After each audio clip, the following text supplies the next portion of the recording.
नमस्कार सञ्जयेर संगे किछुक्षण यूट्यूब चैनेले आमी सञ्जय कर्मकार सकलके जानाई स्वागत।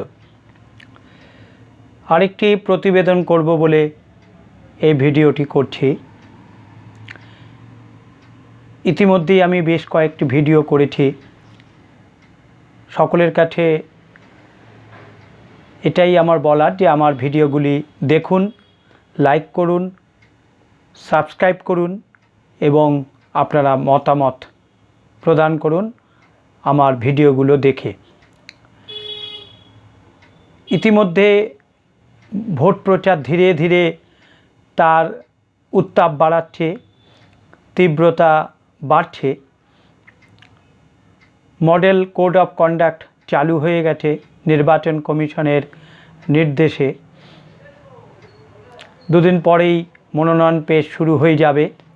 মনোনয়ন পেশ শেষ হলে ভোটের প্রচারের তীব্রতা আরও দ্বিগুণ বাড়বে এবং প্রার্থীরা তাদের নিজস্ব অঞ্চলে ভোট প্রচার আরও ভালোভাবে করার চেষ্টা করবে।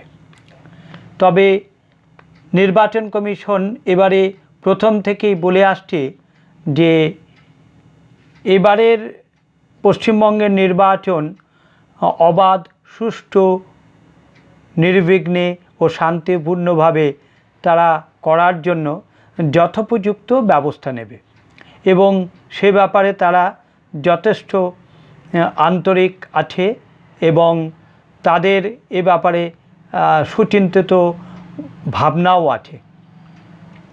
সাংবাদিক সম্মেলন করে ইতিমধ্যেই জ্ঞানেশ কুমার জানিয়েও দিয়েছেন অনেক আগে থেকেই। প্রথম নির্বাচন কমিশন যেটা করলো সেটা হচ্ছে মুখ্য সচিব, রাজ্যের মুখ্য সচিব, স্বরাষ্ট্র সচিব, ডিজি, সিপি এরকম আধিকারিকদের এবং উচ্চপদস্থ আধিকারিকদের সরিয়ে তাদের পরিবর্তে অন্য অফিসারদের সেই পদে স্থলাভিষিক্ত করল। অনেক অফিসারদের নির্বাচন কমিশন বদলি করেছে। আজকেও 83 জন বিডিওকে AERO সহ অফিসারদের বদলি করেছে। ফলে নির্বাচন কমিশন তার পদক্ষেপ ধীরে ধীরে নিচ্ছে এক এক করে। প্রতিদিনই তারা কোনো না কোনো পদক্ষেপ গ্রহণ করছে, যা সমাজ মাধ্যম বা সংবাদ মাধ্যমের মাধ্যমে জানতে পারছি। নির্বাচন কমিশনের পদক্ষেপ দেখে মনে হচ্ছে যে তারা কেবল এবার আর ঠুটো জগন্নাথ হয়ে থাকতে চায় না বা কাঠের পুতুল হয়ে থাকতে চায় না। তারা তাদের আইনি ক্ষমতা বলে যথেষ্ট কড়াভাবে তারা নির্বাচন পরিচালনা করতে চায়। এই সিদ্ধান্ত তারা নিয়েছে ভোটারদের ভয়মুক্ত করার জন্য এবং সন্ত্রাসমুক্ত, ভীতিমুক্ত ভোট যাতে নির্বিঘ্ন হতে পারে সেই ব্যবস্থা তারা গ্রহণ করছে এবং এক একটি পদক্ষেপ তারা জানিয়েও দিচ্ছে। এর মধ্যেই জানা গেছে যে CCTVতে মুড়ে ফেলা হবে ভোট কেন্দ্রগুলি এবং বুথ কেন্দ্রে ওয়েবকাস্টিংয়ের ব্যবস্থা থাকছে। বুথ জ্যাম হলে কোনোভাবেই তাকে রেয়াত করা হবে না, নির্বাচন কমিশন দৃঢ়ভাবে জানিয়ে দিয়েছে। বুথ জ্যাম হলেই যে বুথে বুথ জ্যাম হবে সেই বুথে পুনর্নির্বাচন অবশ্যম্ভাবী বা পুনর্নির্বাচন হবে। ইতিমধ্যেই পশ্চিমবঙ্গে এক বিশাল সংখ্যক কেন্দ্রীয় বাহিনী চলে এসছে। আরও বহু কেন্দ্রীয় বাহিনী আসবে বলেই নির্বাচন কমিশন তা জানিয়ে দিয়েছে। ধীরে ধীরে ধাপে ধাপে বিভিন্ন পর্যায়ে কেন্দ্রীয় বাহিনী আসবে, যাতে ভোটারদের ভয়মুক্ত ভোট দিতে সাহায্য করে কেন্দ্রীয় বাহিনী। সংবাদ মাধ্যমে এবং সমাজ মাধ্যমে দেখতে পাচ্ছি বা তার মাধ্যমে জানতে পাচ্ছি যে পুলিশ সুপারিনটেনডেন্ট তাদের জেলার বিভিন্ন থানায় তারা পরিদর্শন করছেন, থানার আধিকারিকদের সঙ্গে কথা বলছেন এবং তারা কেন্দ্রীয় বাহিনী নিয়ে রুট মার্চ করছেন। সেই রুট মার্চ করার সময়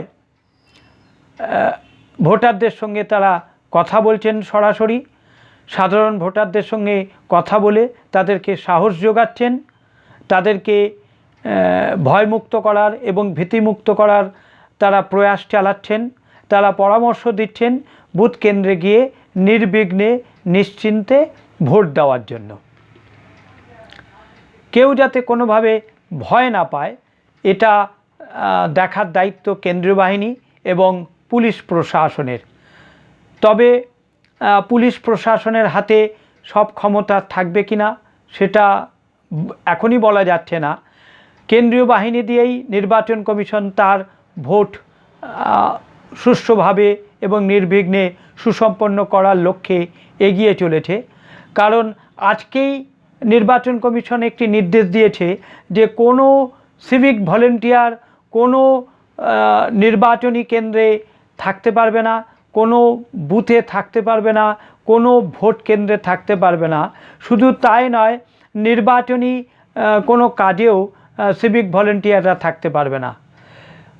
ভোট কেন্দ্র থেকে অনেক দূরে তাদের থাকতে হবে, কোনোভাবেই তারা নির্বাচনী কর্মকাণ্ডে যুক্ত হতে পারবে না।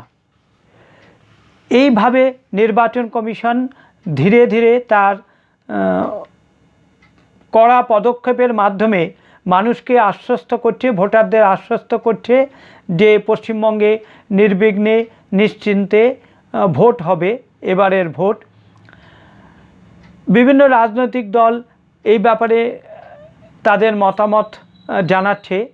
কেউ নির্বাচন কমিশনকে আক্রমণ করছে, কেউ বা আবার নির্বাচন কমিশনের পদক্ষেপকে সাধুবাদ জানাচ্ছে বা তাকে সমর্থন জানাচ্ছে। কিন্তু নির্বাচন কমিশন সেসব চিন্তা না করে, কালক্ষেপ না করে তারা তাদের মতন পদক্ষেপ তারা নিয়ে চলেছে যাতে ভালোভাবে নিশ্চিন্তে নির্বিঘ্নে পশ্চিমবঙ্গে ভোট হয়।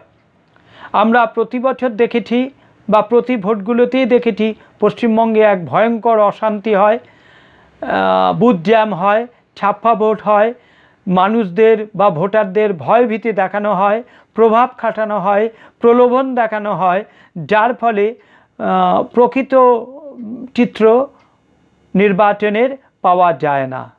যাই হোক, আশা করি এবারে নিশ্চয়ই তা হবে। তবে যেহেতু পশ্চিমবঙ্গের ভোট না আঁচালে বিশ্বাস নেই, সব কিছু সুষ্ঠুভাবে নির্বিঘ্নে শান্তিতে এবং অবাধভাবে আমাদের রাজ্যে ভোট সুসম্পন্ন হোক, এটা সকলের কাছেই কাম্য, প্রতিটি ভোটারের কাছে কাম্য। আমরা চাই যে অন্যান্য রাজ্যে যেভাবে সুষ্ঠুভাবে নির্বিঘ্নে ভোট সুসম্পন্ন হয়, আমাদের রাজ্যেও বিনা রক্তপাতে আমাদের ভোট সুসম্পন্ন হোক এবং নির্বাচনী কর্মকাণ্ড শেষ হোক। আজ এখানেই প্রতিবেদন শেষ করছি। আপনারা আমার চ্যানেলটিকে লাইক করবেন, আমার চ্যানেলটিকে সাবস্ক্রাইব করবেন এবং আপনারা আপনাদের মতামত প্রদান করবেন। নমস্কার।